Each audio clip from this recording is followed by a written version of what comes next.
তো বেলাল রাদিয়াল্লাহু তাআলা আনহু মাথার উপরে একটা টোপলা নিয়ে গিয়েছেন আবু বকর সিদ্দিক রাদিয়াল্লাহু তাআলা আনহুর কাছে, কারণ রাসূলের ইন্তেকালের ফলে খলিফাকে আবু বকর সিদ্দিক রাদিয়াল্লাহু তাআলা আনহু। আবু বকর সিদ্দিক রাদিয়াল্লাহু তাআলা আনহু বসে আছেন মসজিদে নববীতে।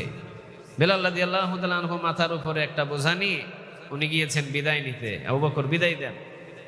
কোথায় যাও বেলাল? কয় মদিনা ছেড়ে চলে যায়। মদিনা ছেড়ে চলে যাও কেন? তোমার কি খাবারের অভাব? রাষ্ট্রীয়ভাবে তোমার খাবার আরো বাড়িয়ে দিব, বেতন লাগলে বেতন দিব, কাজ লাগলে কাজ দিব। বেলাল বলেন, যেটার অভাব, এই অভাব আর পৃথিবীর কেউ আমাকে পূরণ করতে পারবে না। আমার অভাব হলো আমি যখন আজান দিব, আজানের পরে যিনি ইমামতি হতে হবে তিনি হলেন মুহাম্মদুর রাসূলুল্লাহ সাল্লাল্লাহু আলাইহি ওয়াসাল্লাম। রাসূল নাই তো আমি এই মদিনাতে কি করব? চলে গেলাম।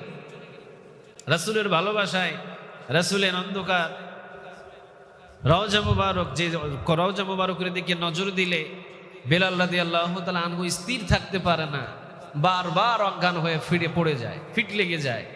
তো উনি চিন্তা করলেন যে আমার মনে হয় এখান থেকে দূরে থাকাটা সবচাইতে ভালো, দূরে থাকে। আমাদের এইরকম কিছু অভাব স্বভাব চরিত্র আছে আমাদের। বিদেশে যাওয়ার সময় যে মেয়েটা সবচাইতে বাবারে বেশি ভালোবাসে, ওইটারে ঘুমের ভিতরে রেখেই বাবা চলে যায়। বিষয়টা এমন না? কারণ এই মেয়েটা যদি একবার জানে যে আমি বিদেশে চলে যাব, তাহলে ও আমার পিছু ছাড়বে না। এই মেয়েটা যদি একবার জানে আমি বিদেশে চলে যাব, ও যখন কান্না শুরু করবে, ওর কান্নার সুর আমার আর সহ্য হবে না। ওইটারে ঘুমের ভিতরে রেখেই ফাঁকি ফুঁকি দিয়ে বাবা চলে যায়, কষ্ট ভিতরে নিয়ে বাবা চলে যায়।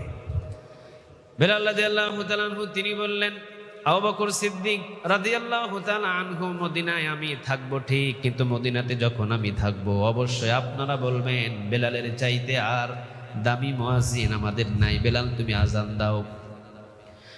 আমি আপনাদের কথা ফেলতে না পেরে অবশ্যই আমি আজানে দাঁড়াবো। আজান দেওয়ার জন্য আমি যখন মসজিদে নববীতে আজান দিয়ে, যখন আমি যেখানে নবী বসেন, যেখানে নবী আজান দিলে, আজান দেওয়ার পরে যেখানে নবী এসে নবী নামাজের জন্য বসেন, ওই জায়গায় এসে যখনই আমি বেলাল রাদিয়াল্লাহু তাআলা আনহু, যখনই আমি রাসূল সাল্লাল্লাহু আলাইহি ওয়াসাল্লামকে দেখতে না পাবো, ততক্ষণে আমি বেলাল রাদিয়াল্লাহু তাআলা আনহু জীবিত থাকবো নাকি আমি বেলাল রাদিয়াল্লাহু তাআলা আনহু মারা যাব।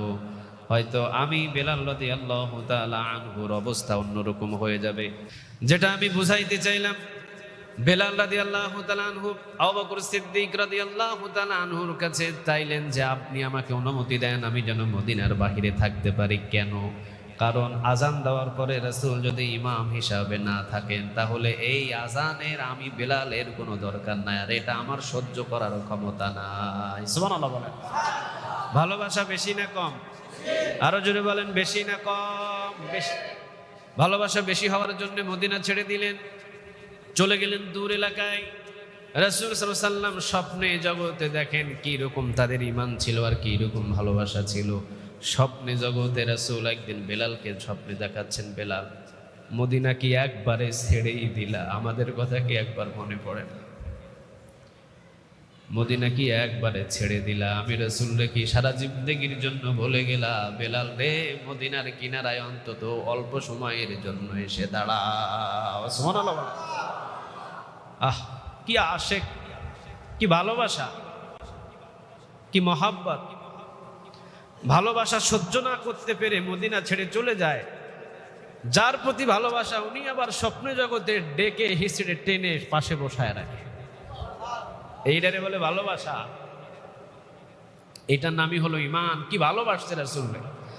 রাসূল স্বপ্নে দেখালেন, বেলাল ভুলে গেলাম মনে হয়, আসো মদিনার আমার রওজার পাশে অল্প সময়ের জন্য কিছু হলেও দাঁড়াও। দীর্ঘদিন তোমার সালাম আমি মদিনার রওজা, আমার রওজার পাশ থেকে পাই নাই, দূর দূরান্ত থেকে সালাম পোছাও, মদিনার রওজায় আসো। বেলাল রাদিয়াল্লাহু তাআলা আনহু রাসূলের স্বপ্ন জগতের স্বপ্নটা দেখানোর সাথে সাথে এন্ডামিং টাইম আর কোনো দেরি নাই, সাথে সাথে বোঝা মাথায় নিয়ে মারছে মদিনায় দৌড়।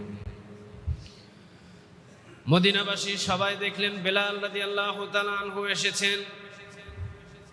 রাসূলকে এত সাহাবীরা কিছু কিছু ভালোবাসতেন, সবাই বেলাল রাদিয়াল্লাহু তাআলা আনহুকে মদিনার রাস্তায় দেখতে পেয়ে সবাই রাসূলের হুজরা মুবারকে দৌড় দিয়েছেন। বেলাল যেহেতু এসেছেন, নিশ্চয়ই মনে হয় রাসূলও জীবিত হয়ে আছে। কি ভালোবাসা! বেলাল আসছে, মুয়াজ্জিন আসছে, আর ইমাম আসবে না, এটা কোনো